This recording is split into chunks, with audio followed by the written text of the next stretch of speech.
That you might be the cool kid, you wear the latest fashions on top of all the trends. Or have you ever worried you were too much in the mainstream, always so generic, more normal than your friends? Well, we've devised a test to put to rest your fears. There's no need to panic if you lend us your ears. Tonight you can't sleep easy after all that you've heard, cause if you like the show, then you're probably a nerd. Oh, Canon, it's all.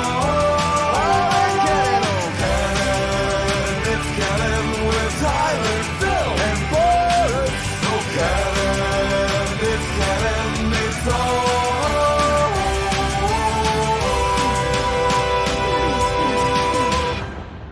in Canon. It's Tuesday, and you know what that means? It's time for a new episode of the It's Canon podcast. Yeah, that's right. That's A Productions. It's Canon podcast here on the A+ Entertainment feed. We're your hosts. I'm Boris, and as always, I am joined by the one, the only, the Phil. Whoa, the magic of the internet just worked. Amazing. How y'all doing? Right? It just worked. So I haven't restarted my computer in a couple days now, and you just never know what's going to happen. Sometimes, right, memory allocation is weird. Sometimes a driver screws up. Sometimes, like, it just, But everything is just working, which, Phil, that means we're going to have a total meltdown in the middle of this show. Most likely. I'm betting all things point to yes. Right? At this point? Yes. That's exactly how I feel right now. Oh, what a day, what a time. It's been a couple weeks since we've been here. But again, you know, real life sometimes takes over. But we are going to make our most conscientious effort of coming to you at the very least once every 2 weeks. We're going to try weekly. We're trying something a little different. We're going to try to can a few shows with so much TV, with so much video games, with so much cool things happening. What we're going to try to do is we're going to try to do like full season recaps, like this episode, of a few certain things that caught our attention. Then we're going to be bringing them to you, and we'll be back to a regular programming next Monday. We're going to be catching up on so many things, including that Terminator anime that's on Netflix, including Lord of the Rings, including so many things. There's just so much going on in the world of pop culture, geek, and everything. Sorry, Phil? Snowpiercer. Oh, I have opinions on that. I have a lot of opinions on that show. I started watching it, and I'm like, I got opinions too, and I'm only one episode. They're not good. They might not be good. They might not be good. I'm worried about where it's going. I think it should just. I don't know how I feel about Snowpiercer right now, my friend.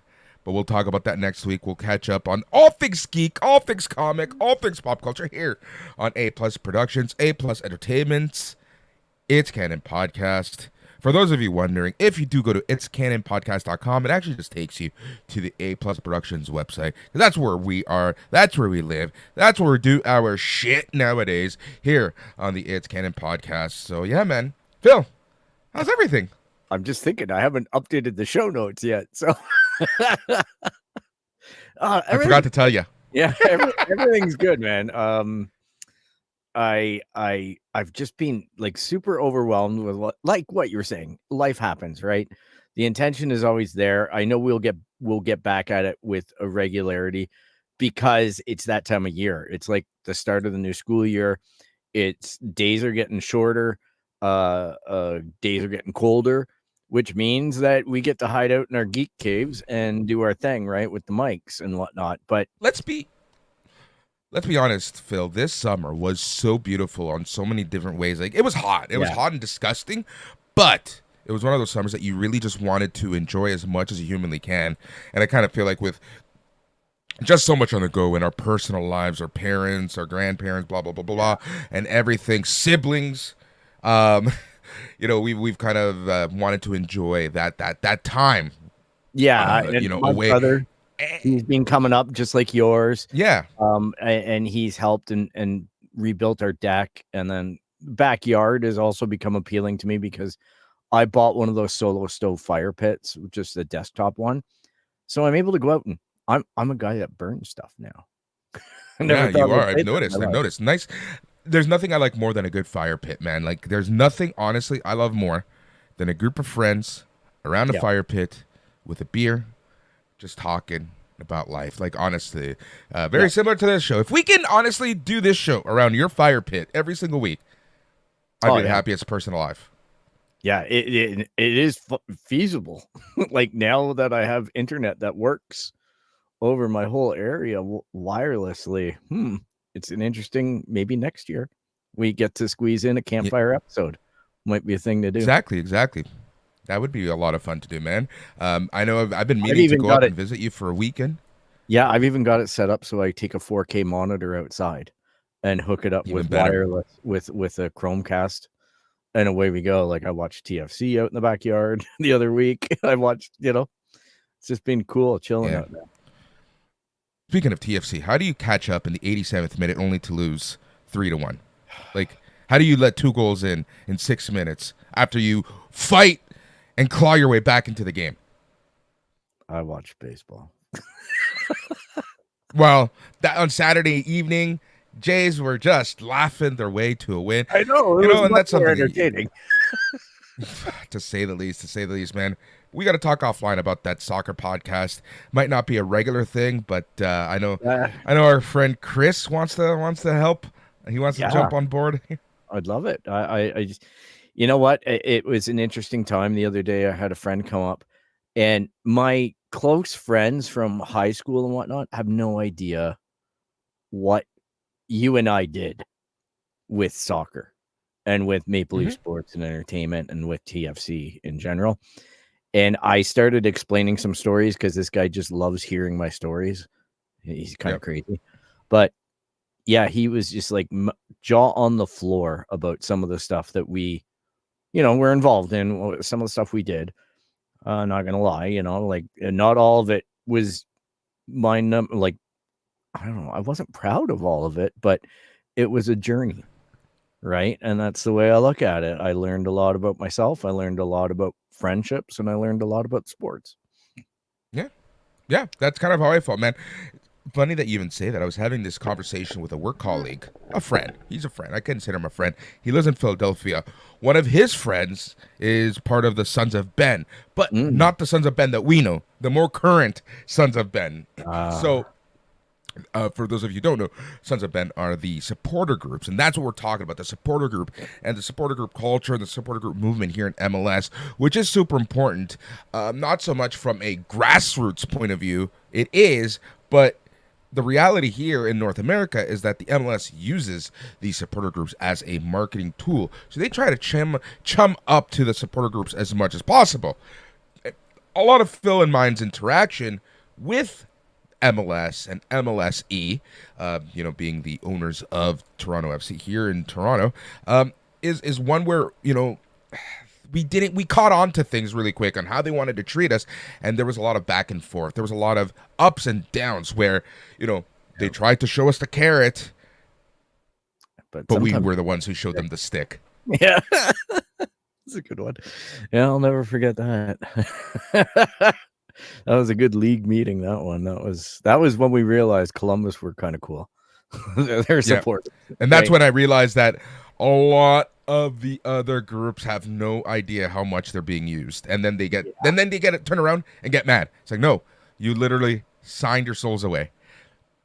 We got to talk about this one day. Honestly, just have like a podcast dedicated to this stuff.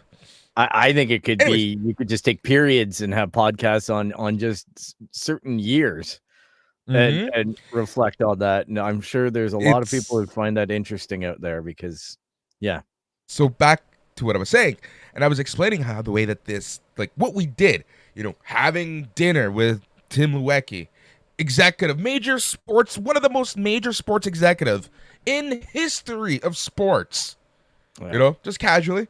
That was our Tuesday evening for us, right? Meeting Jermaine Defoe, talking to Jermaine Defoe's mother, things like that. Yep. It all happened. Yeah, Tom Pastore. There's a lot of names, a lot of people. But you know what? It's history right now, so that's life. But you know what? Something I did this weekend, and I'll put us back on the geek track. I bought something that I said I wasn't going to buy. And I caved, but I didn't pre-order it. So I kind of stayed true to my word. I bought Star Wars Outlaws. Yeah, you did. Yeah. We'll talk I about that in a little bit, my friend, because yeah. as you hinted to this week, we're dedicated. A lot of people have been asking, Alex included, you guys are going to talk about The Acolyte. I'm really interested to hear what you guys thought of The Acolyte. And The Acolyte is just one of those shows that I've been wanting to talk about. I think a lot of people would know our opinions if they heard a lot of our previous Star Wars chats. Because into some of those things, we're going to get into some of the fan reaction. We're going to get into the gatekeeping of Star Wars and why this needs to end. You know, it's kind of funny because I'm going to bring this conversation full circle, Phil.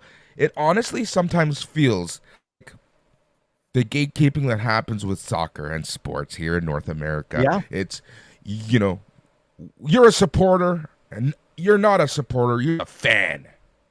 Yeah.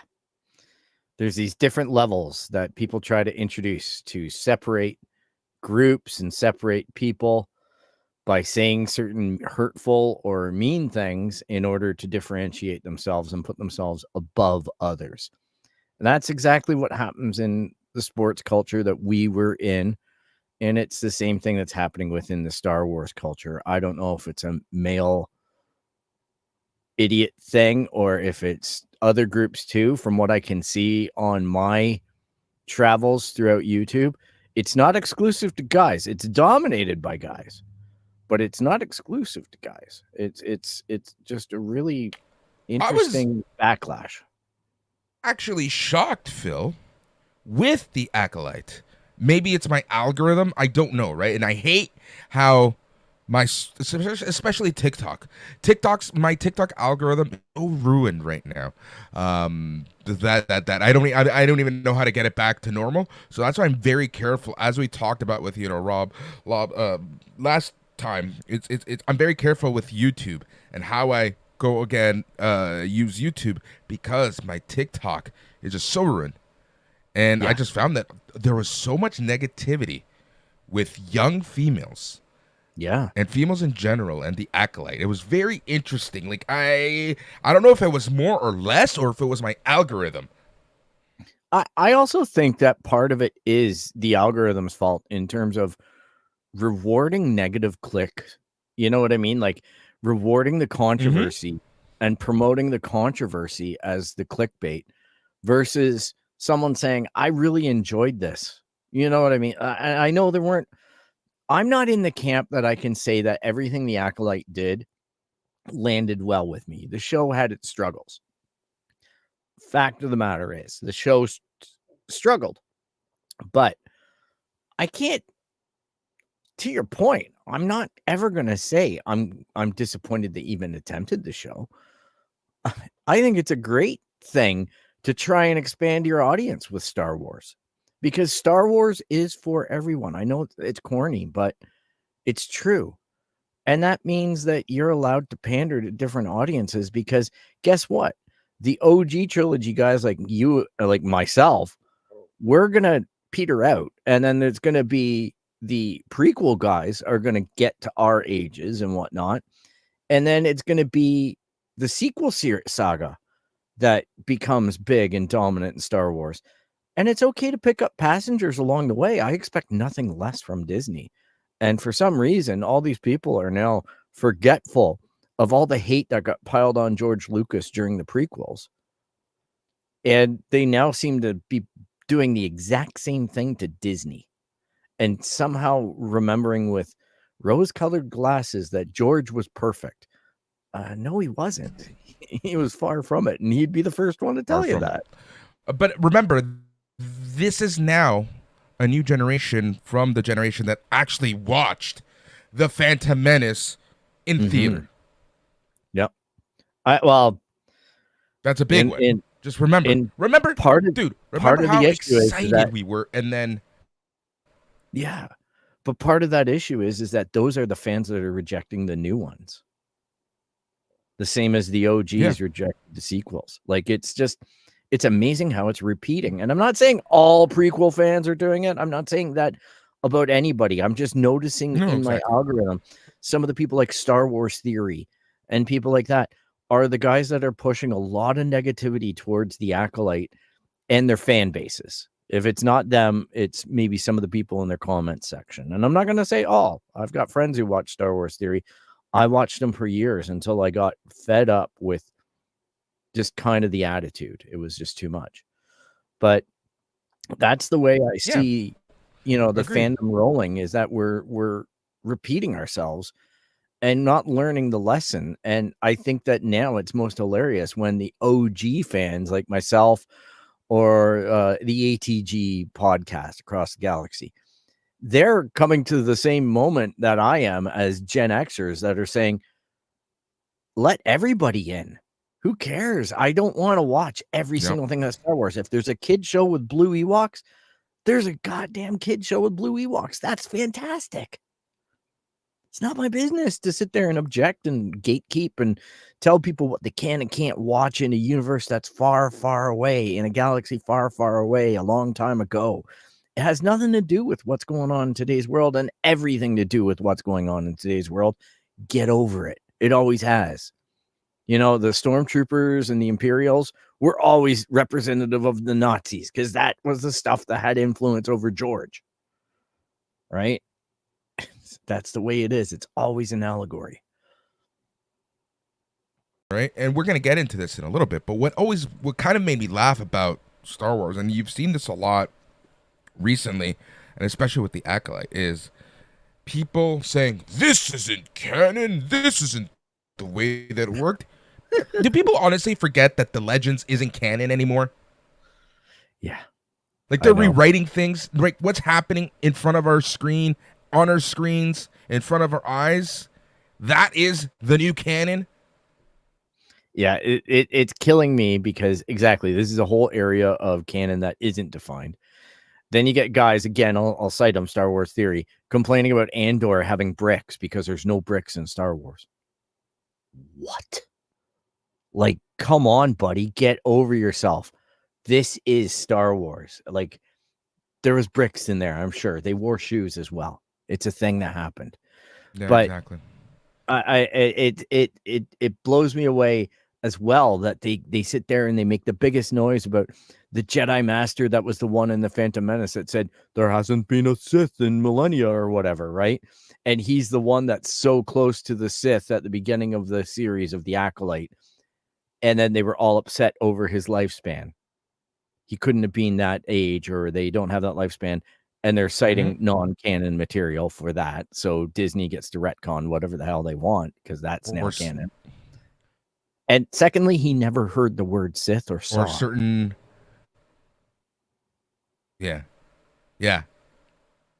Like, it all makes sense from a certain point of view. The same way as Obi-Wan told Luke that Darth Vader killed his father. Yeah. Here's the thing. I had more issues with a lot of what the shoehorning of the canon that Obi-Wan brought us than the Acolyte. Yeah, that's valid. That is valid because there was some major stuff going on there. All right, Phil. Over. What's that? We're going to be talking all things Acolyte on this episode. What do you want to talk about? We're not going to do a blow-by-blow of every episode, but I kind of want to do like an overall synopsis, an overall, what we liked, what we didn't like. So I'll let you kind of take the reins as much as you want. Well, I'd say that the first two episodes, the package deal right out the gate, they weren't bad. They kind of hinted at an interesting and intriguing storyline that's not being done in Star Wars. They had my curiosity. I had a little bit of weirdness about it, but overall, those two episodes, seeing Carrie-Anne Moss as a Jedi, how wild would it have been if Soul was Keanu Reeves? Because that right, like that just clicked with me when thinking about Carrie-Anne Moss. And just having the two of them reunite on a Star War. Like, oh my God. Like that would have just brought the house down in so many ways. It might have changed the backlash to this show. But anyhow. I think so. I think it would have been less. I think it would have been less. Yeah, I think the embracing of Soul as the Sith Lord that eventually came as a reveal, that was a great episode as well. There were some real gems in this, but man, episode 3, I really struggled with. And this was when we first started getting into the history of May and her sister. And I got to say, like, I just found a lot of that stuff, but I never once thought space witches are bad, because I'm used to Dathomir and the witches of Dathomir. So it was kind of like, I wonder if they're related. That was where my mind went. Like, maybe there's some ancient canon going on here with showing us how maybe sects of Dathomir sisters broke up and branched out and did their own thing and chased down their issues. So I just thought that issue, or that episode, and then the episode that brought it together from the other point of view, probably could have been condensed into one episode. And I think that would have been more than enough. The other things that I took issue with, just as general, are things like they kept on using, well, we have to go back to Coruscant as a way to deter it. Like, the bureaucracy is going to take time and we have to go through the bureaucracy because we're Jedi. So they'd go all the way back to Coruscant, hold a meeting, and then magically be there 5 minutes after the bad guys landed. Like, little errors in continuity like that bothered me. That hints at lazy writing. And, God knows dialogue, but Star Wars, hey, dialogue and Star Wars aren't always best friends. Those are my big perturbances. And I think people always forget about that. Yeah, so I had some issue. I think, episode 3 was the one with the flashback. My issue with that one, again, was more, it was very slow paced. I didn't like the pacing of that episode. I didn't mind the content. It really made me laugh how fans honestly tried to shit on the witches in the sense of, they're meaning Anakin and how Anakin was created, blah, blah, blah, blah, blah. How can someone create nothing, blah, blah, blah, blah, blah. Yeah. It was weak. But it was also... Yeah. That episode, I can say from talking to friends and whatnot, that was the episode that shook a lot of people off the Acolyte. That was the departure point for a whole bunch of people where they said, I'm not bothering with this anymore. And for some reason, the episode with the big fight, which that was awesome. All right. I cannot ever. That was a great one. Yeah. Say a bad word about the choreography, because you could argue that Obi-Wan, Mandalorian, anything where there's been a lightsaber involved in the time that Disney's had a hold of Star Wars, aside from maybe Darth Vader at the end of Rogue One, but most lightsaber work has been a little bit lazy. All right, maybe not in the movies, but in the TV shows, yes. And this, they put the time in and they got a gem of a fight scene, and I couldn't even believe that some fans were upset over that, episode. But there were some things also as well that bother me now I'm thinking about the show, and that was that sometimes the Jedi felt a little bit too easy to kill. But you can't. They did. Yeah. But it also marks, but Phil, here's the to justify it. This marks a turning point of the Jedi from being the all-encompassing, we control, we are law and order of the galaxy, to them showing their weaknesses. Like that, that's what that was my takeaway. And I kind of feel like that was the overarching takeaway from the first few episodes here. When as May's sister is taken out the Jedi, that effed her over, right? Like, it was, you guys are corrupt assholes, and this is it. Yeah. Yeah, and that plays perfectly. And I also feel like some of the and just remember, Phil, some of them willingly died. Yeah. And this plays exactly into the problem with the Jedi that George was exploring in the prequels, right? Like they got taken down because of their arrogance. And that's what Soul is telling May at the end of the Acolyte, is that the Sith is just a different approach to the same power. And it's not necessarily wrong. They tell you it's Mhm. wrong, but I went and I played around with it, and I gotta say, I'm more intrigued with this flavor than anything that they could ever show me otherwise. Right? So that was interesting to Yep. me. Because it knit very well together with It's like, what's being laid in Star Wars. If I know we're gonna be jumping a little bit, but my comment that I want to make right now is that little reveal at the very end of the show with who we saw lurking in the shadows, it's kind of funny that like this kind of spearheads the fall of the Jedi. Yeah, it's all interwoven. Their fuck right up there. with the yeah, like it's not a Darth- Skywalker saga, but it goes right into it. Yeah, and you know what? It may have canonized a Legends novel in Darth Plagueis. Like, you know what I mean? Like, there's so Mhm. much that happened in there because he was a Mun. It was undoubtedly the first time that I've seen a Mun, and I'm like, that's exactly how the guy wrote it in the book. Like, and I was just like, that was a better reveal than the little green man at the end for me. That one had me Yes. fireworks going off in my brain. And as well, I think that the guy Manny who played Soul, he did a fucking excuse my French, but he did a great job. He was just He did. on point. I couldn't believe how muscular and in shape he was. How, like apparently he had to learn that whole sequence. It took him like 3 months to do the lightsaber battle because he couldn't see anything out of the helmet. So he had to do it all from muscle memory.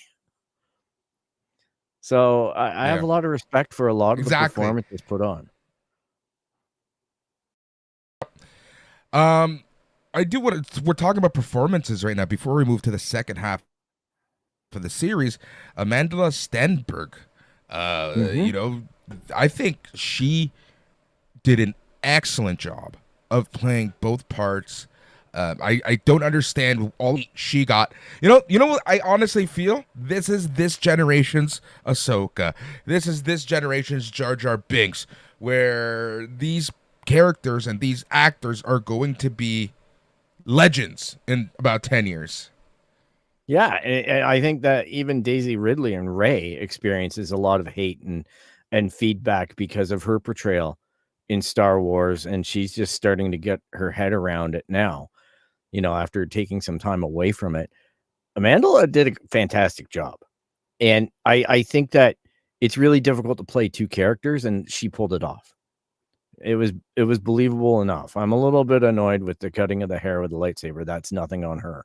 That was just a writing thing, but hey, what can you do? It has the air of desperation that is probably appropriate when I look back on it. I don't want to be a cranky man about it because I wasn't really cranky about it while watching it, but I was continually finding her performance to get better and better in each episode until the end where I could feel the turn.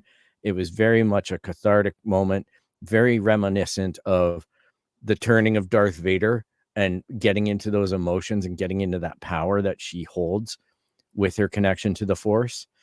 And I just thought all that was really poetic, like just a well done, fun twist on the story and a way to get fans in so that they can watch Anakin do it in the prequels and the movies that we watched and maybe be able to relate it to the Acolyte. Like, there's nothing wrong with using that ingredient, so to speak. Yep. That we're performances. Let's talk about Manny Jacinto as Khmer or the Stranger. I thought a fantastic job. I thought he portrayed, people say that he was cheesy, but this is a pissed off motherfucker who has a lot of vengeance. He's got the motivation of the dark side of and I think he did a great job of playing the two characters that he did. Well, you also got to remember, like, if he's got Plagueis in his life, keeping an eye on That's him, exactly it. Like, this guy is the same way that Palpatine was poisoning Anakin, right? It's it was a slow burn from what I could tell, and this guy was taking that slow burn and just running with it, like way more accelerated than I could imagine Anakin going, because he didn't have a love interest that was complicating things. So he could really meditate and go into that space. And then even Yeah. the lore about the helmet being like a deprivation chamber so that the Jedi couldn't get into his head and things like that. Bloody interesting stuff. And that stuff is in canon as the material. I forget the name of it now, but the material that is force resistant, and you can make things out of it, and the force doesn't have effects on it, or lightsabers, etc. So it's like Magneto's helmet. Yeah, like Magneto's helmet, exactly, and or Juggernaut's. I want to say something. Exactly. Is this, now that we're talking about him? Go ahead. I just want to say I've watched Deadpool 3. And I didn't go into a theater. There you go. Was this, do you think, going to be the beginning of the Knights of Ren? Possibly. It possibly could have been. But I also think that it's okay if it wasn't. If you know what I mean. Like, there's a certain point at which, with the fandom, you can explore your own things. Like, I'd rather have it not come back to everything's linked, in some ways.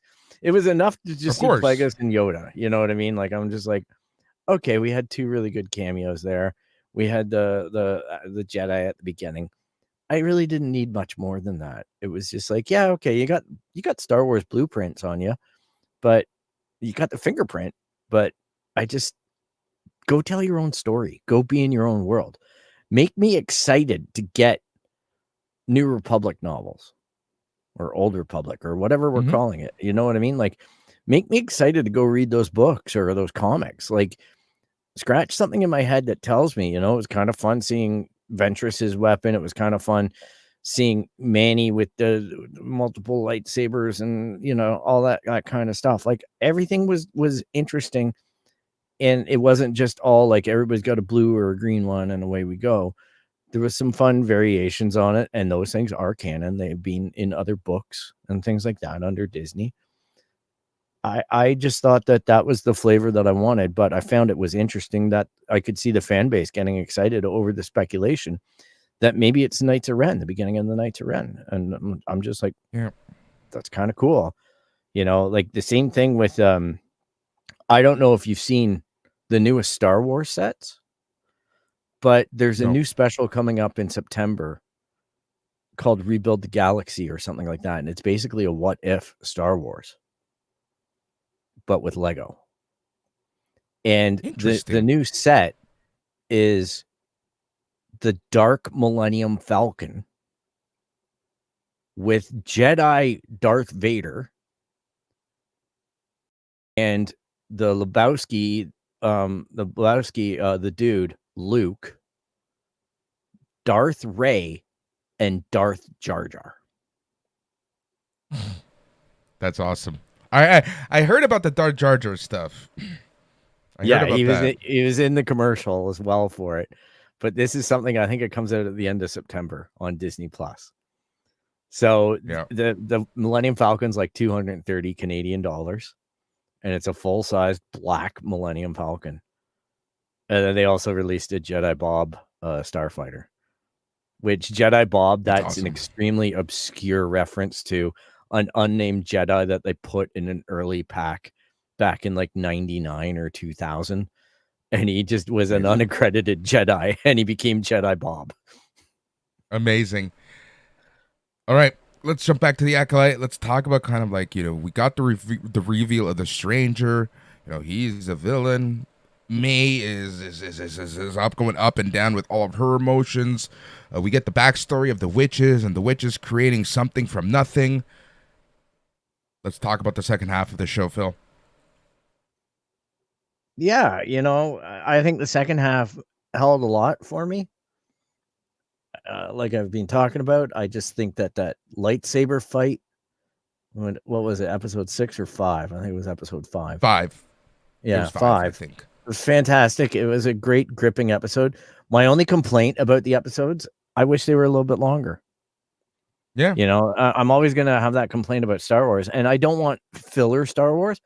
I mean, tell a more compelling story in that time frame, because I think, like we've talked about, could have taken episode 3 and episode 7 or whatever it was and knitted them together and being able to go, oh, okay, yeah, here's a contextualized story now that I can go forward and choose who to root for. Yeah, you know what my issue was with those flashback episodes? That they happened after major reveals. They happened at a point that you were so interested in the story, and I really feel like they really took you back and like oh. So by the time they got back to the story, exactly, it lost its momentum. They lost your interest. That's what I honestly feel really hurt this show the most. Yeah, it would have been an editor's room gaffe right there. Like, that's a pacing and a storytelling issue, right? And I'm not trying to point here's fingers. my issue. But Phil, no, but this is the thing. This is now a recurring issue in the Disney Star Wars shows for the most part. Book of Boba Fett, Mandalorian. Yep. Yeah. Mandalorian season 3. You could also look at She-Hulk and probably make the same argument in the Marvel universe. Like, some of the stuff where the content was getting questionable, and, you know, Iger, I know, is trying to fix it by saying less is more. Concentrate more on what you're going to do and less on creating tons of crap and just putting your name on everything, because we're taking a reputation hit. So I will say that, like, I totally agree. And there were certain things that were rather obvious and convenient, but at the same rate, you can argue them the other way, and it's perfectly valid. Like, I was a little bit annoyed that the guy from Squid Game, who learned English for this, which is utterly amazing, he couldn't tell that it was the other sister when he picked her up. But that being said, Palpatine walked around under all the Jedi's noses for 3 films and nobody sniffed him out. So, you know, and again, the counterpoint is true. This might be me overreading things and me trying to overanalyze things to justify gaffes, but I'm gonna say that there was a disturbance in the Force that he couldn't pick certain things up. Like, they didn't know what was true and what wasn't true. You can tell that by this point, Saul was already kind of thinking that the Jedi aren't all they're cracked up to be, right? So I kind of feel like he removed himself from the Force a little bit. Hence, therefore, he didn't realize that, you know, Osha and May were flipped. Yeah, and you know what? Like, it's like I say, those Jedi were dialed in, and Sidious was, or Palpatine was fooling them all, right? And was it Sidious or was it Plagueis? Doesn't matter, Darth Plagueis.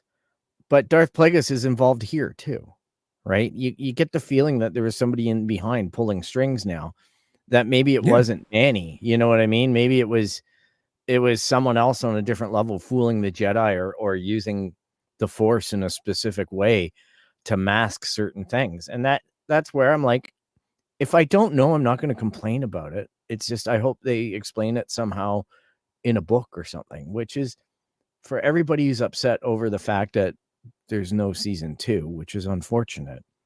We'll talk There's about probably that in going to be a second. comic book or a book about it. So, yeah. Let's talk about the rule of 2 in this show with the Sith. I always found that very interesting in this show, that, you know, especially with the reveal of Darth Plagueis at the very end, and how the rule of 2 was and wasn't being followed all at the same time. Well, it gets into semantics, doesn't it? It's exactly. It's because we're using a word like the Acolyte now, right? And that's where it gets a little bit like, well, I want someone who thinks I'm cool and wants to learn stuff, but I'm not going to adopt you as my apprentice. We're going to use a different A word. We're going to call you an acolyte. You know what I mean? And the rule of 2 is never going to work, and that's the irony out of it. right? Like, look at Palpatine with what we call it, the former Jedi, the Count Dooku, right? Yep. Yeah, because he's like, execute him, cut his head off. Like he's just sitting there like, you're my new apprentice now. You don't even know it. And it's just like it's so mercurial. Like I'm like, it's almost like shit. they use an acolyte too, like as a pawn. Yeah, because he's already grooming Anakin, right? He's just like, hooks are all in on this guy, right? And he's just like, but Dooku, he's like, oh no, don't worry about Anakin. He's just a friend. Like, Yeah, like, exactly. You are the new, but previous to you, I had Darth Maul, and he met an unfortunate accident. Oh well, I'll train you how to defend better. Yeah. The irony it's of the real, that. Yeah, it's kind of, but then you also have to remember, but that's in the Sith way, right? Yeah, that's the way the Sith, apprentice right? always murders the master, unless the master is murdering the apprentice. Right? It's hilarious. And I will say, I found out something really interesting, and this is like Star Wars squirrel here. But did you know that the move that Obi-Wan used to kill Darth Maul is the same move that Darth Maul used to kill Qui-Gon Jinn? That was specifically done in Rebels. So remember that fight, and it was just like 3 cuts and it was done. And it was just like, I didn't realize that it was the same move. So kudos to those guys for paying that much attention to it. I that goes a little bit overboard, but like I did enjoy second half Acolyte, especially the last episode was pretty good too. I know there's a lot of people that are complaining about the Crouching Tiger, Hidden Dragon mechanics of the fights, but damn, you need to do something new with Star Wars. You just can't always be running around in the backyard with your lightsabers. Like, you need. And remember, this is a previous era. This is different than what we're used to. Yep. And I thought that was refreshing. I loved, but I also like it with Star Wars Visions when they get different anime houses and things like that to interpret Star Wars. That's part of the fun, man. Is just. But no one complained. No, Ahsoka and the Mandalorian, right? Like, it's funny what the fandom complains about when it comes to the fighting. Well, I think Ahsoka, like, honestly, Ahsoka, I don't think landed well for a lot of people because it was a little bit too much fantasy, a little too convenient storytelling. I think some of that same weakness is in there for sure. It was literally a continuation of Rebels, and Rebels, I think people forget how convenient it was of a show. Yeah, well, Rebels was aimed at kids, right? Like, that's Disney what I mean. Kids Network, like, that's what I mean. Yeah, and just think of the last season of Rebels, man. I had episodes where I was full on tears, right? And just like when Kanan dies and things like that. So I do like it that the Acolyte was, doing something a little bit different. And, the fact that we know that maybe is a move that we saw the first time from Crouching Tiger, Hidden Dragon. But my God, it's probably been done a million times in, Asian cinema. So that was the first time we saw it. Yeah. Unless we were watching that stuff. So let's talk about the last couple episodes, talk about the reviews. Let's talk about kind of where they left things off in Star Wars lore. Where they left it off, like the Acolyte in general. Yeah, like where how the show ended and how that affects kind of the world building between the two eras. Well, I think it's I think the New Republic, or the new, what is it? What do they call that period again? The Old Republic. The High Republic. The High Republic. That's it. The High Republic. Yeah, it's the High Republic. Yeah, it's a High Republic. So it's about 100 years before Phantom Menace. All right. So it was interesting to know that planet was a byproduct planet of the hyperspace incident from the original book. And that's why that planet was so interesting to the Jedi, because of the convergence of the Force on there, the basically the witches and how they were able to access the Force. I thought that was incredibly interesting storytelling. I thought that And again, this isn't the first time that we see a planet like this. no, exactly, right? Like this is something that manifests quite regularly in Star Wars, and it's a great vehicle for storytelling. So I liked where that was left. I don't know what it means because of the time periods. And I hope that my honest feeling is I hope they just don't walk away from this. Either via shows, books, and novels. Like, keep writing it.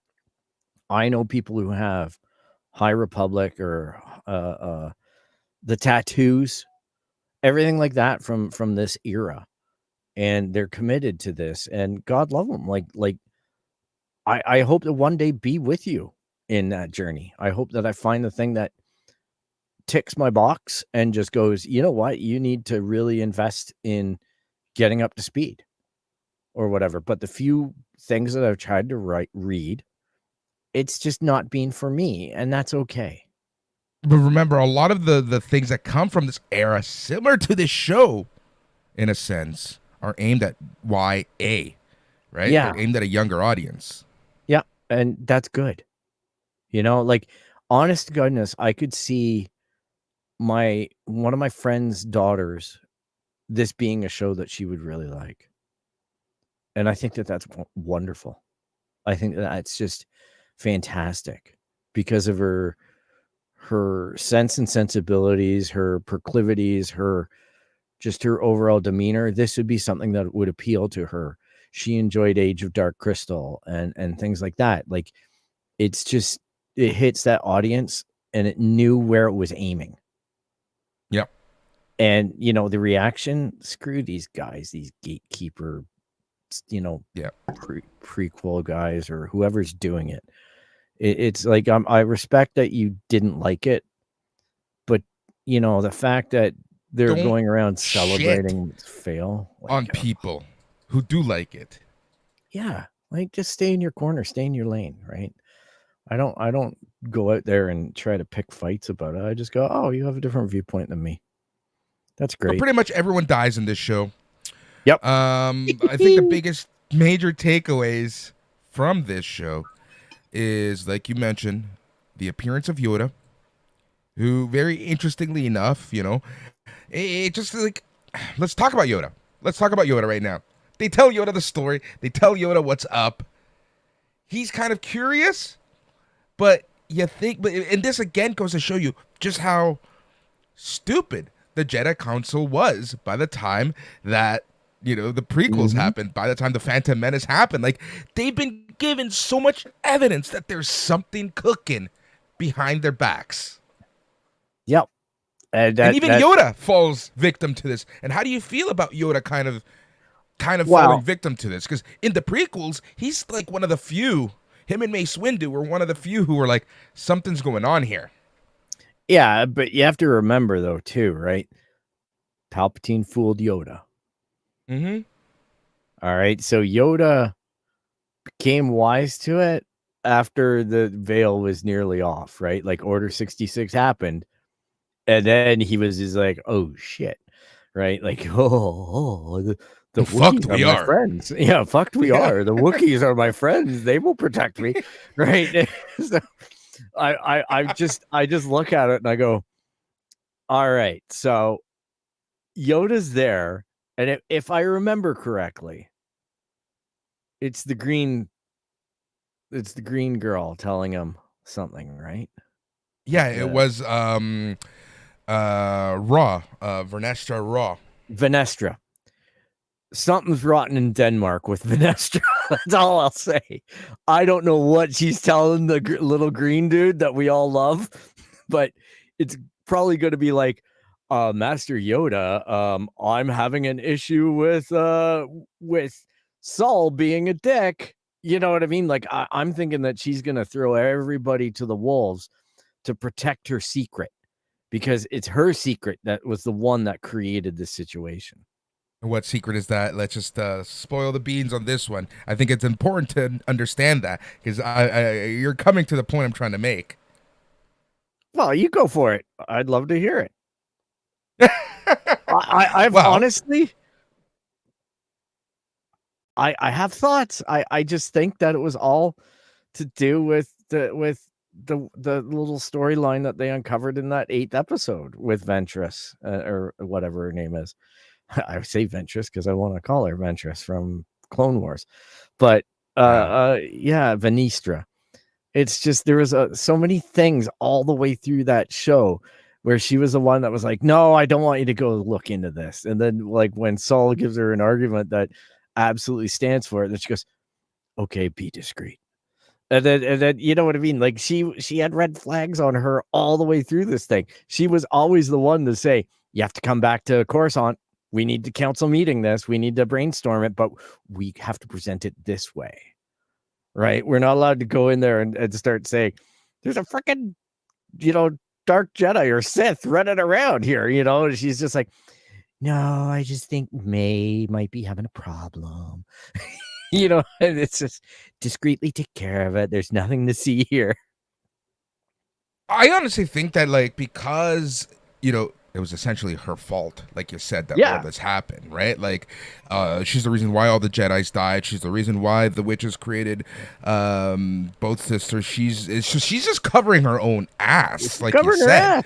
Yeah, like that's literally it, right? Like she goes literally up against Saul at every turn because Saul is uncovering the truth of her fuck ups. Yeah, he's got his head way up his ass too because he's emotionally compromised because of his relationship with the girls. And right? It was her own apprentice who was the stranger, who was Kimry in this, right? Like so. Yep. It had the good footprints of showing just how corrupt and how misused the Jedi put themselves into, because they all say the same thing: attached of attachment, devoid of attachment. You must be. Mm-hmm. You must be. You cannot have sexual congress. Like, I don't know what kind of pep talks Yoda gives all the Jedi about the life of celibate Jedi, but like seeking attachment is bad. It leads to pain, leads to anger, leads to the dark side. All this shit. But they're all actively doing it in the show. Saul is morally compromised because of his relationship to May and Osha. Mm-hmm. And all of them had a weakness, which is why they were all imprisoned in their own minds. Meditation guy had his own guilt trip. Wookiee guy was out camping for the rest of his life because that's what you do when you're a Jedi and you fuck up. You go and you hide, i.e. Yoda and Dagobah. Like it's after a major fuck up. Yeah, right? Saul tried to make things good, a la like Obi-Wan Kenobi, and ended up creating a dark side apprentice, as we find out by the end of it. Where have we seen that before, right? Like, but he was trying to atone for it all the way through, and that attempt to atone for it was what caused the balance to shift. It was all well intended by every single major character, and it was every single major character's mess ups that led to the finality of it. And again, it goes to show you how, I don't even want to say corrupt, but just how, the Jedi don't eat their own shit. They don't practice what they preach. No. Which goes to show you why the Jedi fell eventually. Yeah, they all have exceptions. In this new world of Disney, not even Luke Skywalker can bring the Jedis back. Yep, exactly. You can't save them. There is no bringing balance to the Force. All there is you have to adhere to the Force. You have to adhere to your principles, and you have to choose your side. But the best version of Star Wars to me will always be those Darth Bane novels, where the Sith had their academy and the Jedi had theirs. Mm-hmm. The Sith did their thing their own way. They created their own armies, barracks, relationships, everything. Then they came to the epiphany: there should be the rule of two. That's the only way. There should be one master, one apprentice. Which, and then, as we already talked about, similar to the Jedi, they don't practice what they preach. Yeah, and similar to the Sith, they don't practice what they preach. They now want to find acolytes. Like everyone's looking to have an extra relationship in this. Like whether it Which be an you're not emotional allowed to have relationships, which kind of makes you feel worse for Anakin. Yeah, I know. It's overall, I thought when I look back on the Acolyte, it was a fantastically represented way of presenting Star Wars to the non-core group Yeah. of sweaty nerds. Like it actually was something I was able to, if you could see, because I gleefully was deleting people who were taking unfair swipes. If you had a gripe with the show and you justified it without bringing something in it like it's because it's a woman or some crap like that, then you say that I'm going to delete your YouTube channel, I'm going to block you on Twitter, I'm going to, you know what I mean, like I'm going to get your toxic shit out of my life, whether guy, girl, whatever. I don't care. If your basis of hating it is that you hate trans people, guess what? I'm done. Like I don't even know who was in that boat in that show. I don't care. We're done. I'm not putting up with that bigotry hate. So that being said, there's a lot of people that I have seen that I did stick with that celebrated and are gutted about the non-renewal. But the non-renewal of Acolyte season 2 is all down to the fact that the numbers were horrible on that final episode. So for all the people that we want to summarize this with, I don't think a lot of Star Wars fans saw the final episode. The other thing is that Ahsoka suffered a very similar number as well, but Ahsoka is key and instrumental into Grogu and the Mandalorian movie, in my opinion. Therefore, yes, Dave had that gilded. And my understanding is that Leslie had the green light for season 2, had preliminary writing rooms already assembled, and was working on something. And then Disney made the ultimate call and pulled the plug on it all. And that's when we saw that article. They're never going to come out and announce it, fans. Yep. They're never going to say it. It's just done. When Variety in those places get that information, that's the press release. And I don't laugh all right. at the fans. I want to quickly touch. No. So we talked about Yoda, right? Yoda's inclusion, in my opinion, is that the Jedi are just remaining clueless to everything that's going on in the galaxy.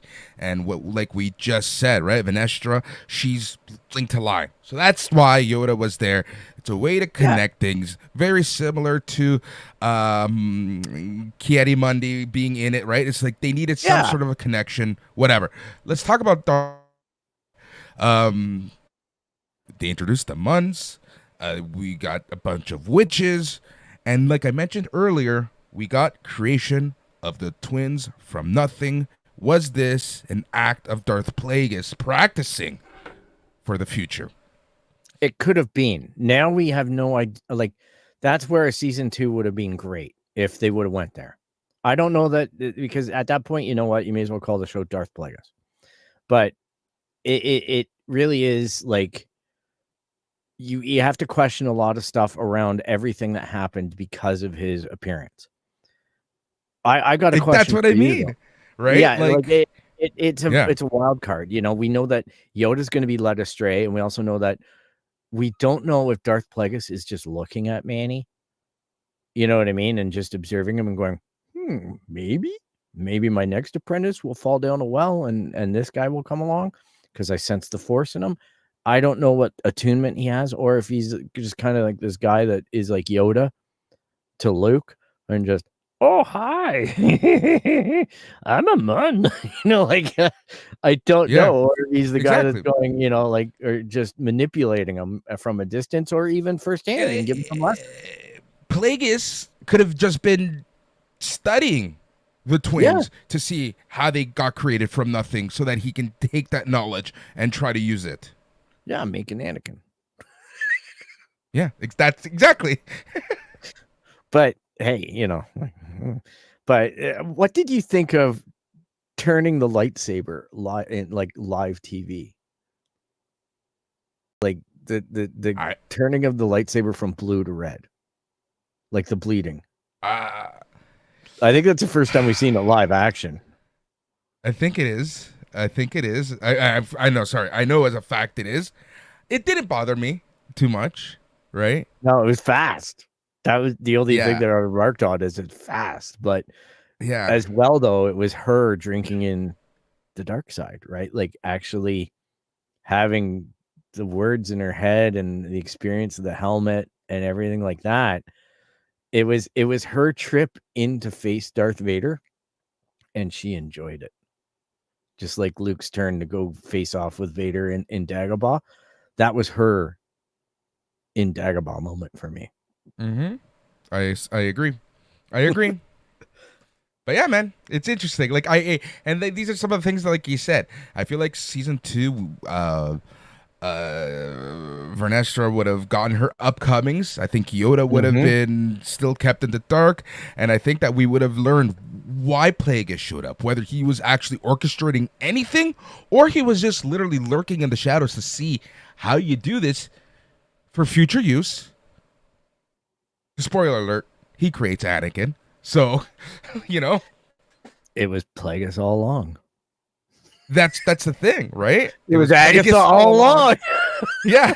And Plagueis there you all go. along. There you go. That's how we're gonna leave the Acolyte.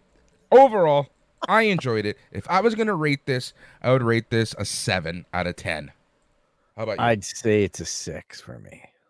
Well, you're a little asshole, so like that's all right. I'm a little asshole, I'm but that being joking. said, this conversation has probably bumped it to 6.5.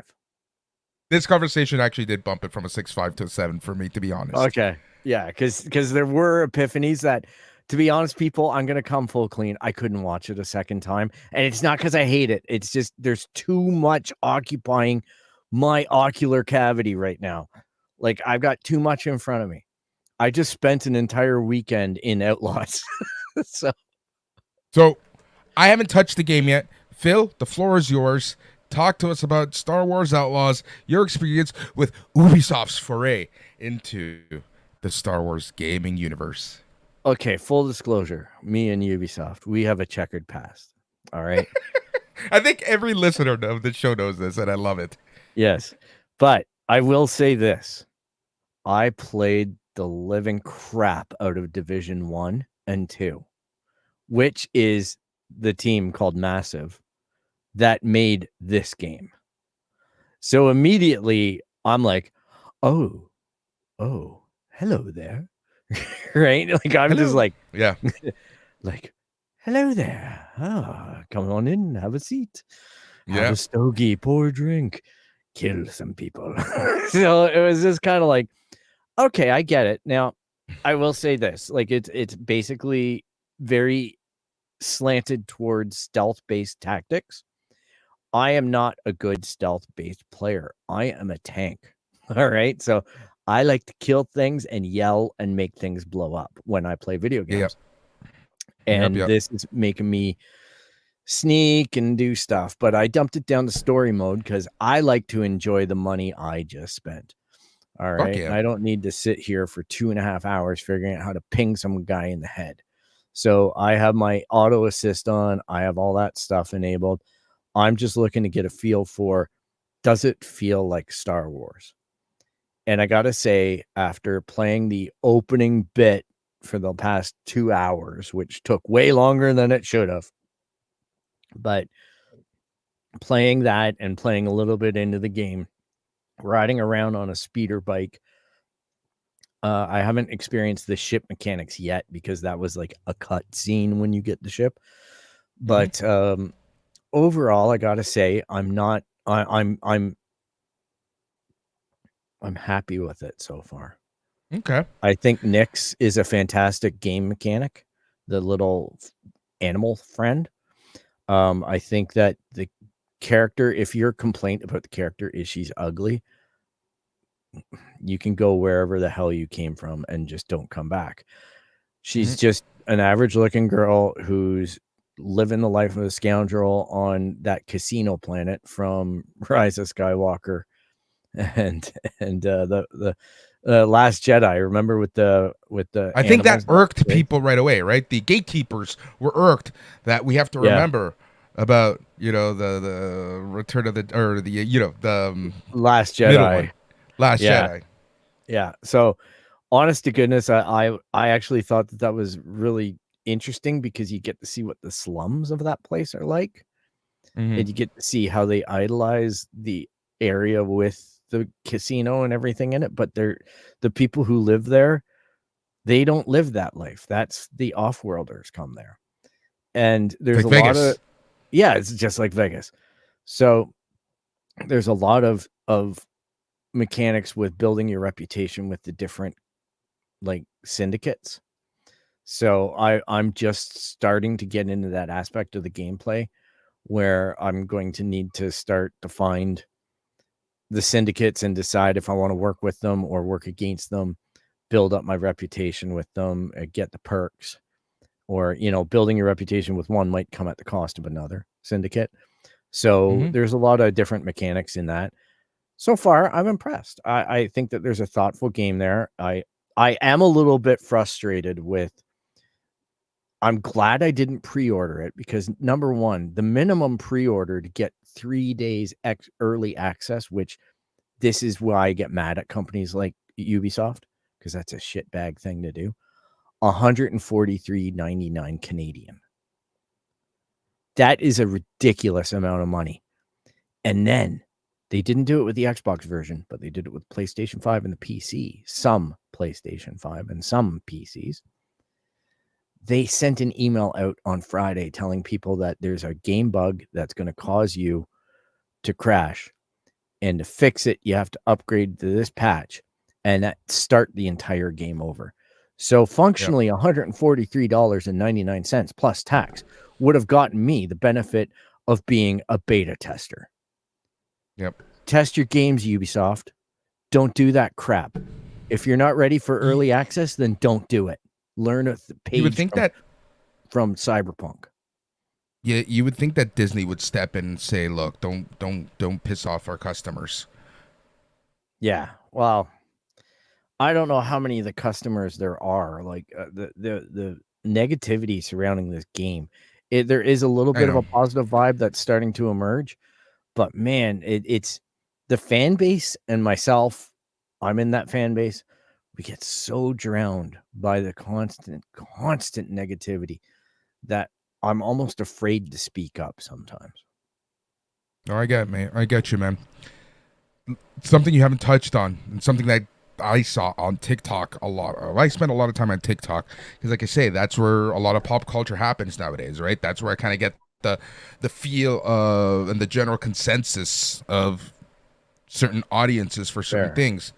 What I want to talk about is the graphics. The graphics have been getting a shit ton of negative reviews.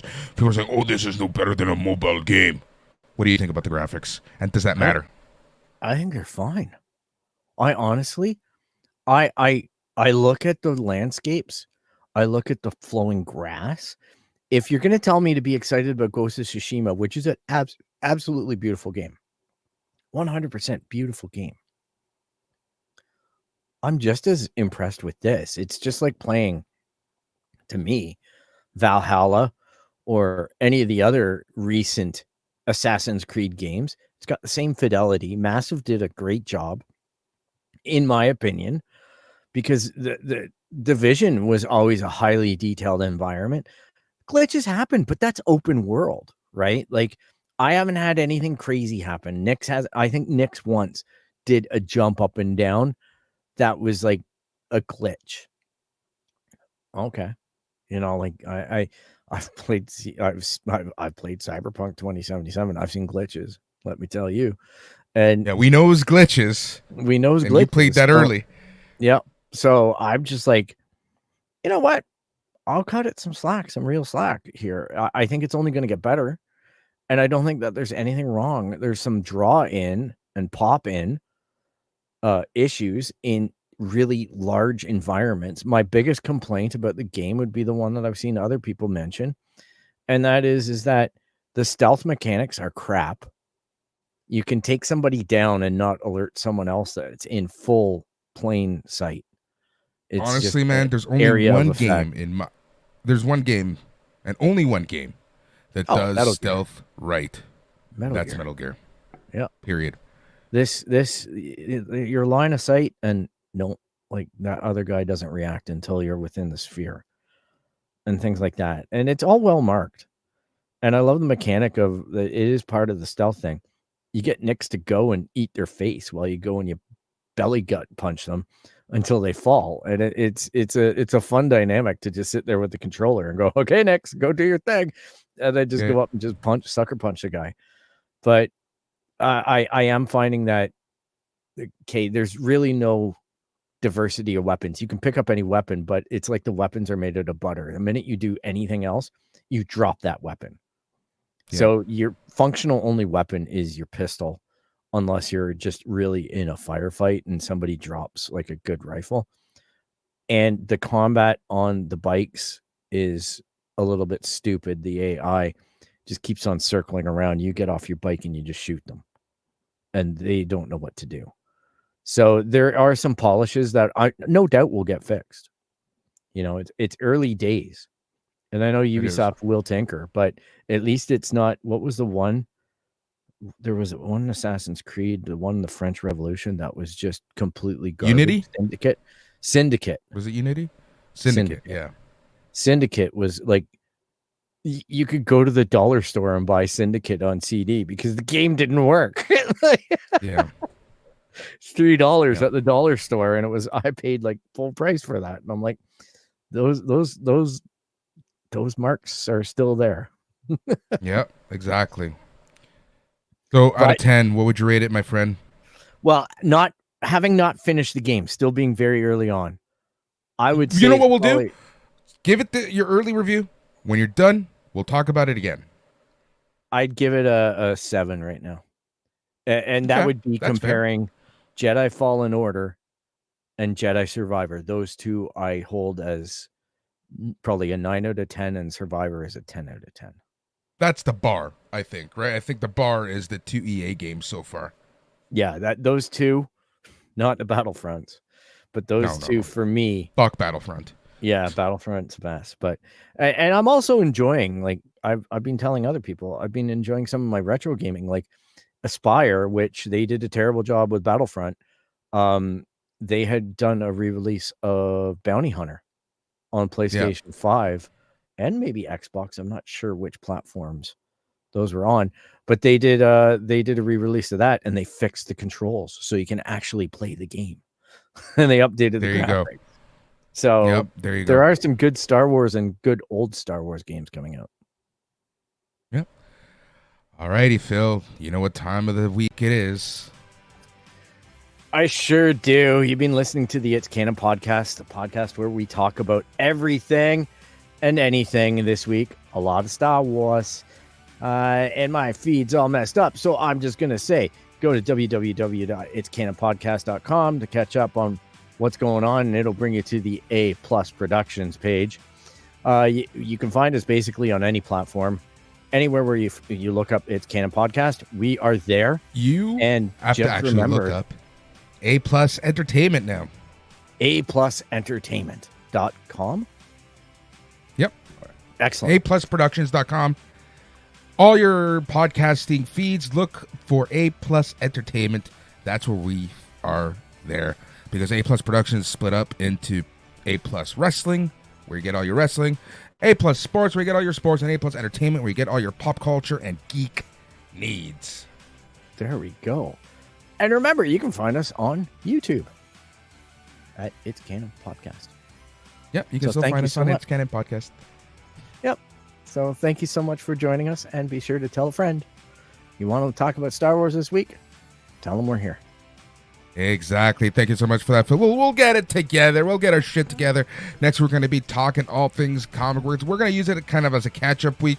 We're going to talk about what we watched and did throughout the summer. Man, we're going to be having a great time doing that here on A+ Productions. It's CanonPodcast.com. He's Phil. I'm Boris. Until next time, stay tranquilo.